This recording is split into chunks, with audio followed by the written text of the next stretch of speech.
Орто Сайдагы өрт боюнча милиция кылмыш ишин козгоду. Бишкек шаарынын Орто Сай базарында чыккан өрт боюнча кылмыш иши козголду. Бул тууралуу Октябрь райондук ички иштер бөлүмүнөн билдиришти. Милициянын маалыматына караганда, өрттүгү цехи, тест атым жайы жана дүкөн жайгашкан 2 кабаттуу имараттан чыккан. Аталган факты боюнча жазык кодексинин 210-беренеси менен кылмыш иши козголду. Өрттүн себебин аныктоо үчүн техникалык экспертиза дайындалууда.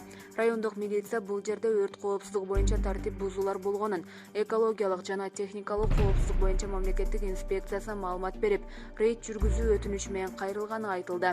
Эске сала кетсек, 9-ноябрга караган түнү түнкү саат 12:18 чамасында Бишкектен Орто Сай базарынан өрт чыккан.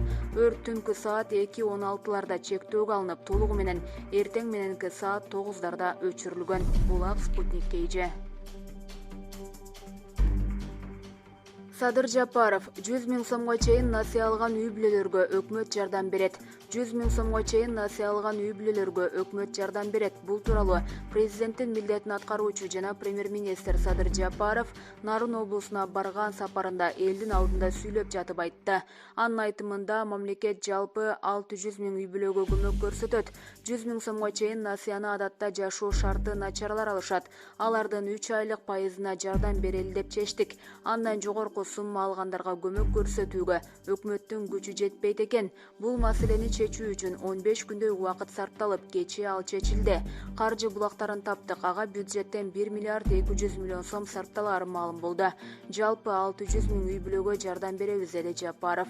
Премьер-министр жакын арада токтом чыгарын, анда шарттары толук жазыларын кошумчалады. Булак Спутник KG. Вице-мэр жаңы жылга фейерверк жасалга сатып алуудан баш тарттык. Быйыл Бишкек шаарына жаңы жылдык фейерверк менен жаңы жасалгаларды сатып алуудан баш тартты. Бул тууралуу Бишкек шаарынын вице-мэри Айжан Чыныбаева Facebook баракчасы аркылуу билдирди. Анын айтымында мындай чечим мэриянын кызматкерлери жана кала мэри Балбак Төлөбаев менен биргеликте кабыл алынган. Шаардын көчөлөрүн жана борбордук аянтты коздоо үчүн колдонууга мүмкүн болгон былтыркы жасалгалардын бардыгы пайдаланылат. Үнөмдөлгөн акча мүмкүнчүлүгү чектелген балдары бар аз камсыз болгон үй бүлөлөргө, ошондой эле ардагерлердин белектерине жумшалат деп жазган Чыныбаева. Вице-мэр колдоого муктаж болгон үй бүлөлөргө же жашоо шарты кыйын жалгыз бой энелерге аяз ата болууну каалагандарды мэрия менен кызматташууга чакырган. Булак Спутник KG. Жапаров Байденди куттуктап, сүйлөшүүлөр алга жылып жатканын кубаттады. Президенттин милдетин аткаруучу өкмөт башчы Садыр Жапаров Джо Байденди Америка Кошмо Штаттарынын президенти кызматына шайланышы менен куттуктады.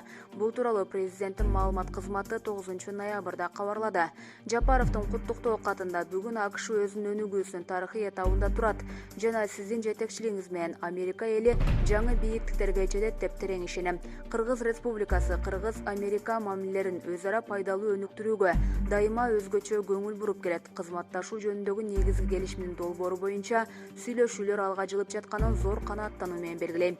Эки элдин бакубаттыгы үчүн Кыргыз-Америка мамилелерин жаңы сапаттуу деңгээлге чыгарууга багытталган биргелешкен иштерге кубанычымды билдирем деп жазылды.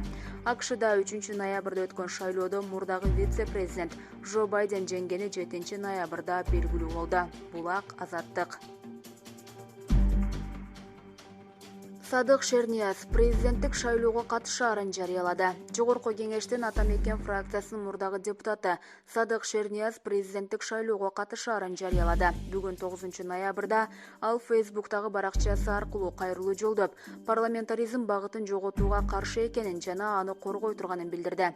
Биздин шоруубуз президенттикте, ошондуктан мурдагы президенттерибиз эл жерине келе албай качып жүрүшөт. Керек болсо, партияларга парламентке өтүү босогосун 1% түшүрүү керек.